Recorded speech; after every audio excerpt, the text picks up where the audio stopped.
Nah, kemudian nomor 10, ada jumlah penduduk suatu kota tiap 10 tahun menjadi 2 kali lipat.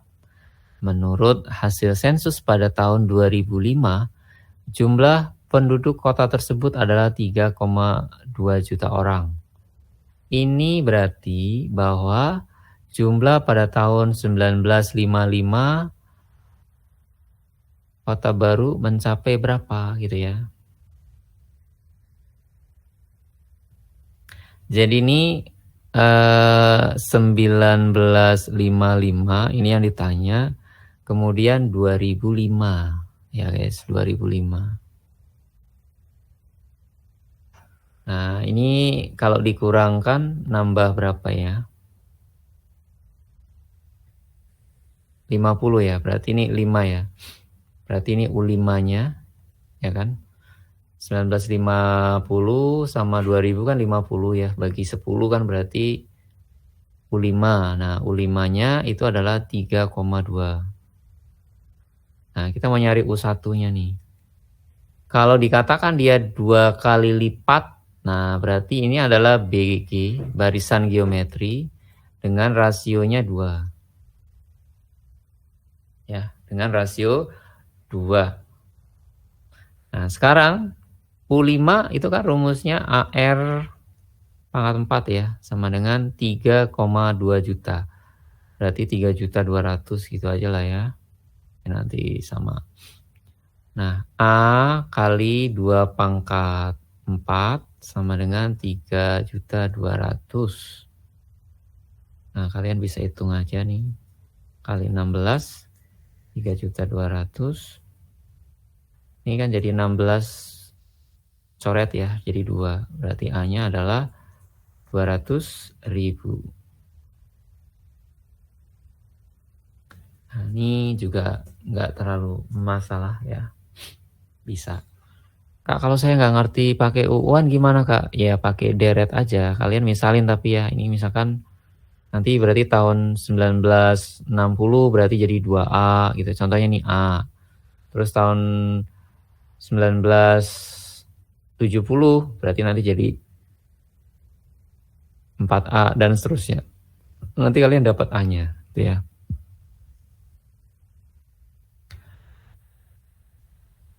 Kemudian nomor 11. Nah, ini gampang nih. Fungsi fx-nya ada, jadi kita cuma disuruh mencari limit menuju 1 dari fx. 1 min x dibagi 2 min akar x kuadrat plus 3. Nah, ini gampang nih. Ada yang mau bantu kakak nih? Coba. Chris Sando? Ada Chris? Chris Sando Morientes? Mana? Novita? Mana Novita? Novita, Krisando, Puji Utami ada? Mager Kak, awalnya ngantuk jam segini ya kan, biar nggak ngantuk maksudnya ya. Kalau kalian cuma nonton aja pasti lama-lama ketidur ya. Apalagi nggak ada cemilan di sebelahnya atau kopi ya kan. Ada Kak. Oke, Puji atau Novita nih? Yuk, cara ngerjainnya gimana kalau ketemu limit menuju bilangan? Pakai Dimasukin dulu X-nya. ya, masukin dulu X-nya. 0 per 0, ya kan? Nah, kalau 0 per 0 gimana cara ngerjainnya? Pakai? Turunan Kak. Betul sekali, turunan. Turunkan atas bawah. Nah, turunan yang bagian atas berapa ya? -1. -1. Kalau turunan yang bawah, 2 turunannya 0 ya. Kalau akar turunannya gimana ya? Masih ingat nurunin akar? Iya, aksen. Pokoknya pernya per 2 akar U. Nah, atasnya apa? Turunan dalam akar. Berarti kalau nurunin akar X kuadrat plus 3 berarti bawahnya 2 akar X kuadrat plus 3 gitu ya. Atasnya berapa? Turunan X kuadrat plus 3? 2X. 2-nya bisa dicoret dulu. Habis itu masukin X-nya ganti 1 ya. Jadi hasilnya min 1 dibagi min 1 per akar berapa? Akar 4 ya. Berarti 2. Jadi jawabannya berapa? 2. Betul. 2 ya. Oke, ini gampang banget nih ya. Asal tahu aja ya cara nurunin. Oke, berikutnya nomor 12. Grafik fungsi naik untuk nilai X di mana? Nah, ini kita harus ingat kembali ya.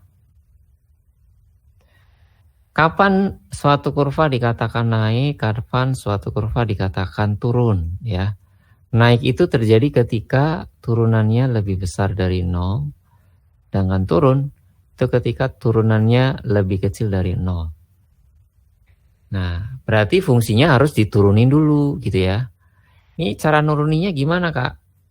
Nah, ini cara nuruninya berarti kita harus gunakan rumus U per V. Nah, U-nya X kuadrat, V-nya X min 1. Berarti kalau kita cari U aksennya apa? 2X gitu ya. Kalau dicari V aksennya berarti 1.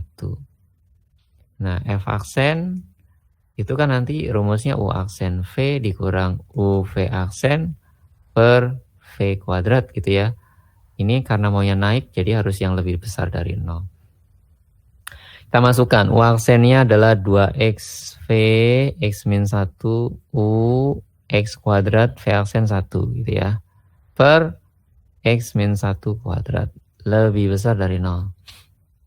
Ini jadi 2X kuadrat min 2X min X kuadrat per X min 1 kuadrat lebih besar dari 0. Ini kenapa kakak nggak kali silang ya? Karena ini masih memuat variabel ya. Kalau dalam pertidaksamaan nggak boleh menghilangkan variabel di penyebut. Kecuali bawahnya nggak ada X-nya, itu bisa kalian kali silang nggak apa-apa meskipun pertidaksamaan. Nah, ini yang bagian atasnya disederhanakan dulu ya. Jadi X kuadrat min 2X dibagi X min 1 kuadrat lebih besar dari 0. Terus ini difaktorin jadi X min 2 gitu ya, per X min 1 kuadrat lebih besar dari 0. Selanjutnya, menyelesaikan pertidaksamaan pecahan itu caranya setelah kita faktorkan atas bawah, ruas kanan sudah 0 gitu ya. Kita tinggal cari pembuat 0 dari masing-masing bagian. Bagian atas dapat X-nya ada 0 sama 2. Bagian bawah ketemu X-nya 1 doang ya. Berarti nanti ada 0, 1, 2. Tetapi untuk X min 1 pangkat 2 kan artinya X min 1 kali X min 1. Berarti sebenarnya satunya itu ada 2. Nah, kalau ada 2 kita harus kasih cabang gitu ya. Kemudian tentukan tanda pada masing-masing interval plus min plusnya gitu ya. Caranya dengan membagi koefisien pangkat tertinggi di pembilang dan penyebut. Koefisiennya itu adalah positif. Yang bawah juga koefisiennya positif. Nah, plus bagi plus hasilnya adalah plus. Artinya tanda yang paling kanan ya. Tanda paling kanan itu nanti adalah plus. Berarti setelah plus apa Kak? Selang-seling aja min. Plusnya nanti taruh di cabangnya, min plus lagi. Karena dia maunya naik berarti yang plus ya. Karena maunya kan naik itu yang lebih dari. Loh Kak, ini plus pas di cabang. Tapi kan dia satunya pasti 1 ya sebenarnya. Tapi satunya sendiri nggak pakai sama dengan. Berarti naiknya cuma pada saat X lebih kecil 0 atau X lebih besar dari 2. Kecil 0 lebih dari 2. Nah, nomor 12 jawabannya adalah yang C. Gitu ya. Baik, kita lanjut ke nomor 13. Nih, nomor 13 nih gambarnya agak kabur-kaburan ya. Nah, ini sebenarnya ya. Nah, ini benar 1 nih, 1. Nah, di sininya 2. Dia sendiri adalah grafik Y sama dengan 2 cos X, gitu ya guys. 2 cos X, dan ini sebenarnya arsirannya sampai ke sini ya. Sampai ke sini. Semuanya. Nah, benar kata si soal ini, dia sudah ngasih tahu di sini dibagi menjadi 2 daerah ya. Jadi luas yang diarsir itu adalah luas 1 ditambah dengan luas 2. Nah, ini perpotongannya sendiri itu adalah pi per 2 ya. Di sini pi per 2 nih. Nah, ini 1. Ini garis Y sama dengan 1. Nah, kita perlu cari tahu ini berapa gitu ya. Karena luas 1 itu kan bentuknya persegi panjang ya, panjang kali lebar. Jadi kita perlu tahu ininya berapa nih. Caranya kita tinggal cari titik potong ya, titik potong antara garis Y sama dengan 1 dan Y sama dengan 2 cos X. Berarti disamain gitu ya, Y sama dengan Y. Berarti 2 cos X sama dengan 1, cos X-nya berarti setengah. Cos yang nilainya setengah itu 60 derajat alias pi per 3. Kok ini nggak pakai derajat Kak? Karena mau kita kalikan dengan bilangan biasa ya, bukan bilangan derajat. Jadi ini luas kan nggak boleh dalam derajat. Jadi kita buat dalam pi aja. Nah, di sini ketemu nanti pi per 3. Jadi luas persegi panjang ya ditambah nanti ini pakainya luas 2 ya. Luas 2 itu pakainya integral. Luas persegi panjang berarti panjangnya pi per 3, lebarnya 1 gitu ya. Ditambah, nah untuk mencari luas 2 kita harus memakai integral guys, integral. Karena ini kan di bawah kurva ya. Batas X paling kirinya adalah pi per 3, paling kanannya pi per 2. Fungsinya di situ adalah 2 cos X dx. Jadi udah seperti ini doang nih. Nggak usah dihitung ya. Pi per 3 yang depannya pi per 3 cuma C Kak, nggak ada lagi. Ya udah jawabannya yang C. Gampang nih aslinya, tapi ya itu sekali lagi sih. Luas dulu kita emang nggak terlalu paham banget ya, karena nggak diajarkan mungkin sama gurunya. Nah, berikutnya nomor 14. Ini juga sudah sangat sering ketemu soal beginian ya. Banyaknya bilangan ganjil yang terdiri dari 3 angka, yang disusun dari angka-angka 2, 3, 4, 6, dan 8. Tanpa ada pengulangan. Nah, kalau terdiri dari 3 angka berarti kita sediakan 3 kotak ya.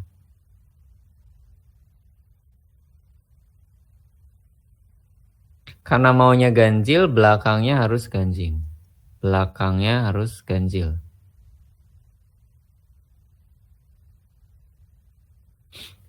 Depannya bebas ya. Berarti nanti yang bisa ditaruh di belakang itu adalah 3 sama 3 doang ya, 1 doang ya. Nah, udah berarti. Tinggal kita isi deh. Berarti yang belakang hanya 1 pilihan saja karena hanya diisi oleh 3 doang. Kemudian sisanya nih ada semuanya ada 5 angka ya, 5 angka. Sudah dipilih 1, sudah dipakai 1, berarti tinggal 4 angka, tinggal 3 angka. Berarti hasilnya adalah 4 kali 3 kali 1, berarti 12.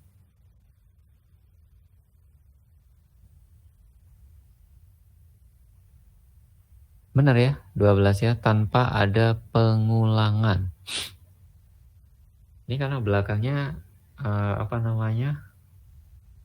dia doang. Ini kayaknya ada salah ngetik juga nih. Karena angkanya cuman berapa 5 ya kan.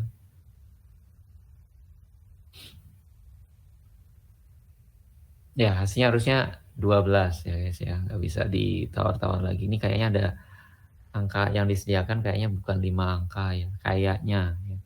Ada lagi 1 lagi, bisa jadi. Oke, kemudian nomor 15. Nih, diketahui A dan B adalah akar-akar persamaan. Oke, jadi ini ada X kuadrat min 2X plus K sama dengan 0. Akarnya X1 sama X2.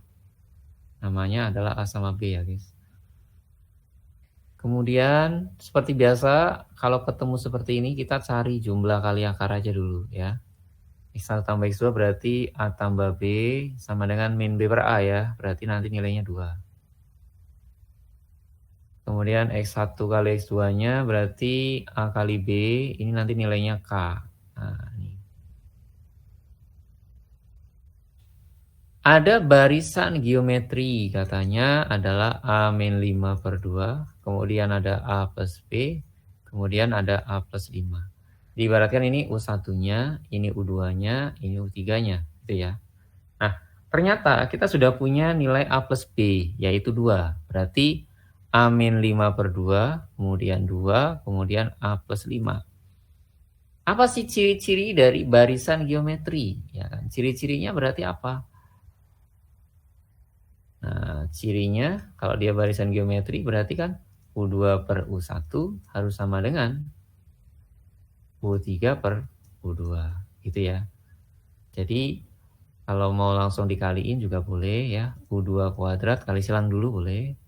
Berarti U1 kali U3. U2-nya adalah 2. 2 kuadrat sama dengan U1-nya berarti A-5 per 2. U3-nya A plus 5. Nah ini tinggal kita lanjutin aja ya. Kalikan nanti ini A kuadrat min 5 per 2A plus 5A min 25 per 2. Itu ya. Jadi 4 sama dengan A kuadrat plus 5 per 2A dikurang 25 per 2. Semua kita kali 2. Jadi 8 sama dengan A kuadrat. A kuadrat kan. 2A kuadrat plus 5A min 25. Berarti 2A kuadrat plus 5A minus berapa ini ya? 33 ya guys. Nah ini harus difaktorin dulu ya. Bisa nggak sih ini difaktorin? 33 berarti 3 kali 11 ya. Nggak ada lagi ya. 3 kali 11. Kayaknya 11-nya di sini deh. Ini 11A sama 6A jadi 5A ya. Betul ya. Berarti ini plus 11A, ini min 3. Jadi kita dapat nilai A-nya ada 2 ya. Min 11 per 2 sama A-nya adalah 3. Sepertinya jawabannya bagus-bagus semua ya. Suku-sukunya lagian positif ya guys. Suku-sukunya positif itu berarti kan kita pilih yang apa namanya A sama B-nya positif lah gampangnya. Kalau A-nya negatif ya otomatis nanti suku pertamanya jadi negatif kan gitu ya. Karena suku pertama kan A-5 per 2. Nah, jadi kita pakai yang ini. Nah dapat A-nya 3, B-nya ketemu ya dong. B-nya berarti min 1.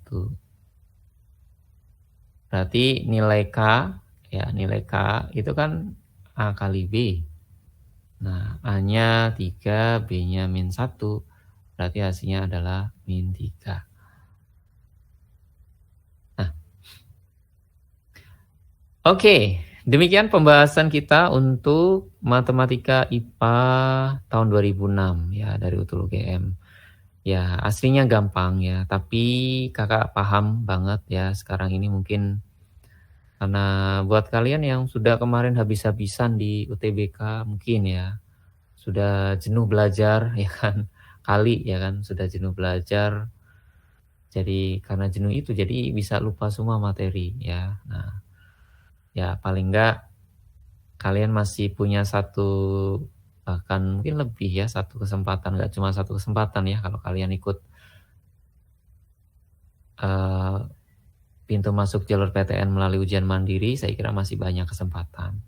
Jadi ya jangan menggantungkan sama SBMPTN saja karena kita nggak tahu ya. Apalagi kalau kemarin kalian merasa saya kemarin nggak terlalu bisa ngerjain UTBK, nah itu udah ya mestinya harus move on ya, harus move on mempersiapkan untuk ujian mandiri gitu ya. Meskipun secara biaya lebih mahalan dikit ya, tapi tetap aja nama PTN itu yang menurut kakak sih lebih diterima nanti ketika kalian bekerja atau mungkin nanti mau melanjutkan ke jenjang berikutnya ya, S2, S3 dan seterusnya, atau bahkan ke luar negeri gitu ya. Oke, sekian dulu teman-teman. Terima kasih atas semangatnya ya. Mudah-mudahan tidak terlelap ya. Untuk next time insya Allah kita bisa jumpa lagi. Tetap semangat, tetap jaga kesehatan di rumah. Selamat sore semuanya. Assalamualaikum warahmatullahi wabarakatuh.